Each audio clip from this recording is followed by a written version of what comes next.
Hey, good morning, everybody. It's Robb. Guys, got a good video this morning. We're going to be talking about something I make about every week. It's a spread. It's a vegetable spread that I make because I'm trying to increase the amount of vegetables I have. And it's sort of like a hummus, but it's not. It's got a lot of kind of cool ingredients.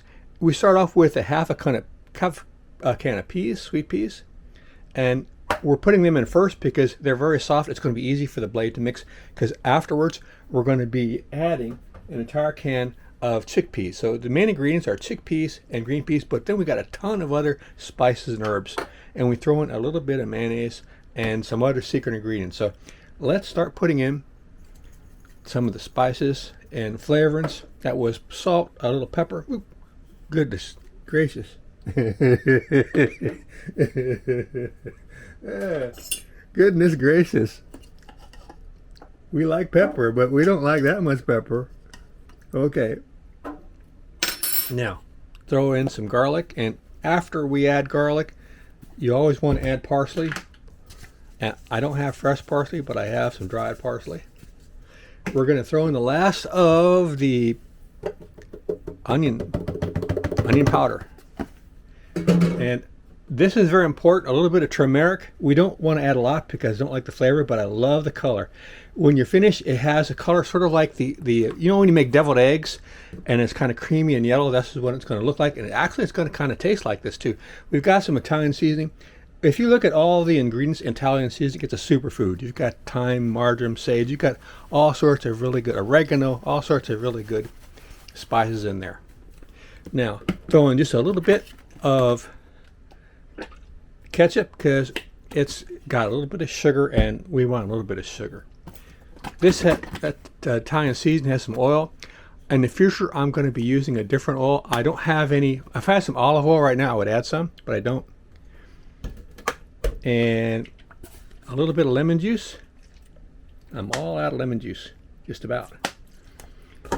Now, the secret ingredient is mayonnaise. By the way, this is an absolutely amazing butter knife I got at the thrift store for 25 cents. It's probably the premier, best designed, well-crafted, cool-looking butter knife I've ever seen in my life. The round tip is easy to get into cans and stuff, and you've got a sharp part here so you can chop stuff, but the handle is just so smooth and good-looking, and it feels so good in your hand.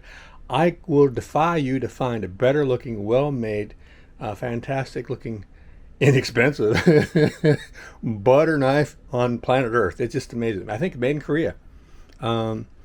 Pretty good.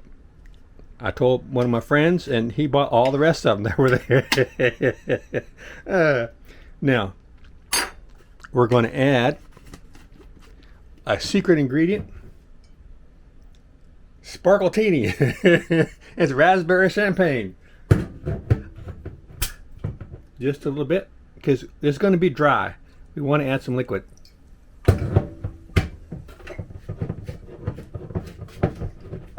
Put in Mr. chickpeas that have been drained.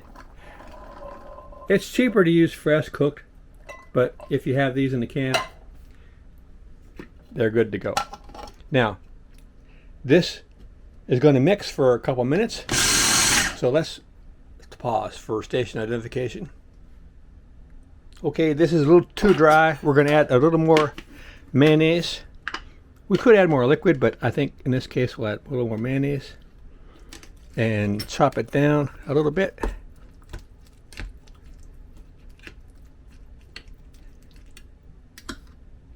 I wish I had some olive oil to throw in there, but I don't. What we'll do is add just a tiny bit more Italian dressing. Get in there.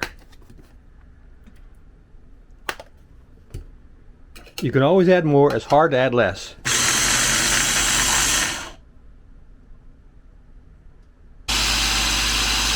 Okay, let's see how it tastes.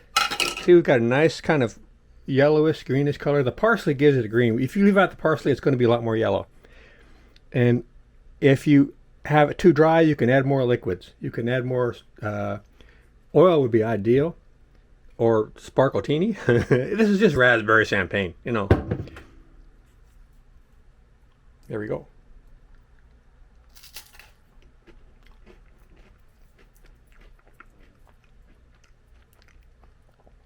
Needs more salt.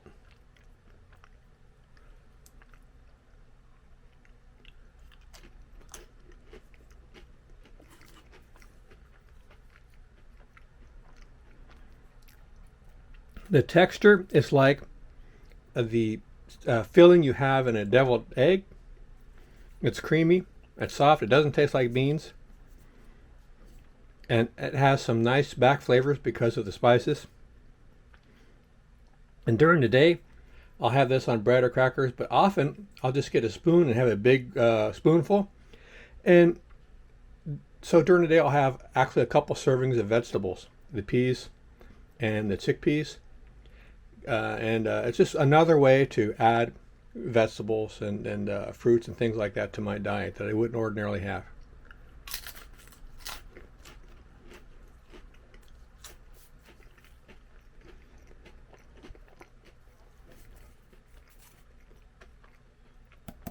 I'm not going to go to the refrigerator and have a spoonful of peas or chickpeas, but I'll definitely have a spoonful of this or have it on some bread or crackers. Basically, though, if you're trying to cut back on calories, just have a spoonful of it by itself. Guys, give this a try. I would add more salt, though.